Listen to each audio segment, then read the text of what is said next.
నా ప్రియమైన సహోదరీ సహోదరులారా, మీ అందరికీ వందనాలు. ఈరోజు యోబు యొక్క ప్రార్థనా జీవితాన్ని గురించి మనం చూద్దాం. యోబు ఊజు దేశంలో నివసించేవాడు.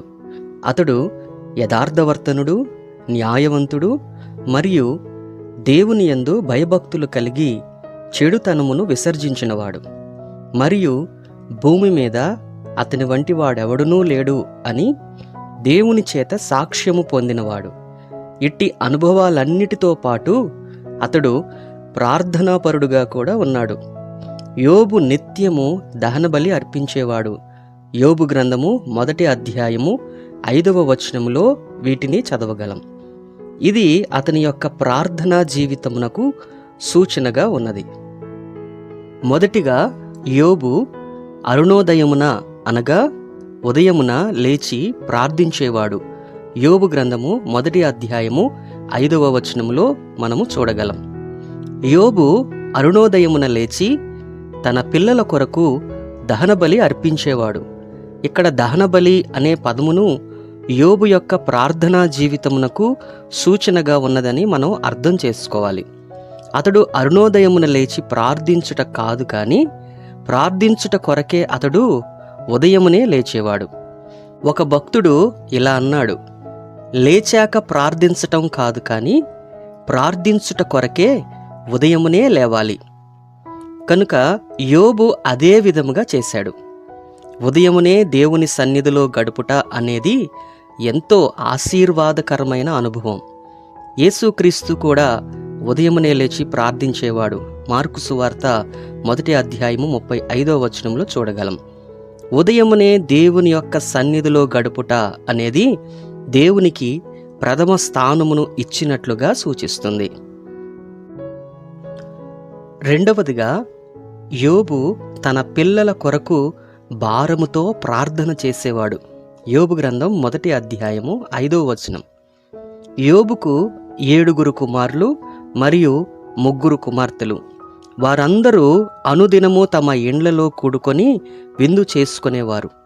వారి యొక్క విందులలో వారు పాపము చేసి దేవుని దూషించారేమో అని యోబు వారిని పవిత్రపరచుట కొరకు నిత్యము అరుణోదయమున దహనబలి అర్పించేవాడు. ఇలాంటి భారమును తల్లిదండ్రులందరూ తమ పిల్లల పట్ల కలిగి ఉండాలి. కానీ నేటి సమాజంలో తల్లిదండ్రులు అట్టి అనుభవమును కలిగి లేకపోవటను బట్టి పిల్లలు చెడిపోయిన వారుగా ఉంటున్నారు. నీళ్లు కుమ్మరించినట్లు ప్రభు సన్నిధిని నీ హృదయమును కుమ్మరించుము.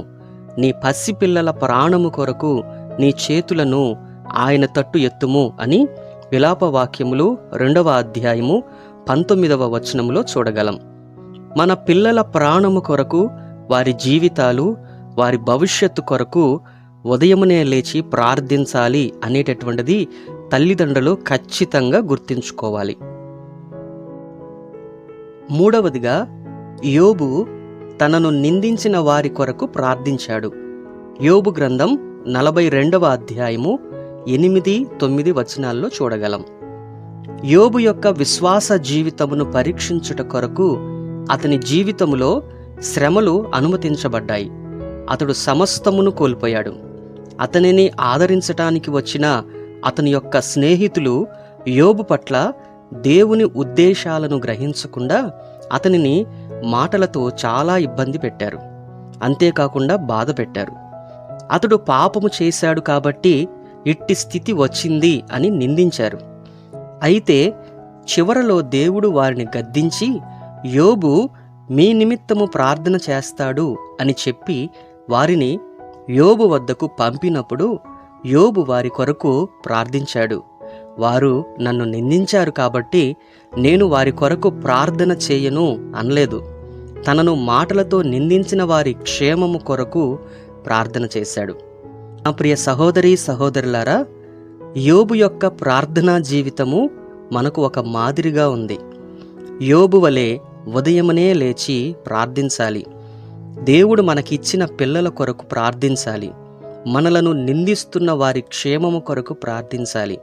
ఆ విధంగా ప్రార్థించి ప్రార్థనా జీవితంలో మీరందరూ బలపడాలని నేను ఆశిస్తున్నాను. దేవుడు మిమ్ములను, మీ పిల్లలను దీవించి ఆశీర్వదించునుగాక. ఆమెన్.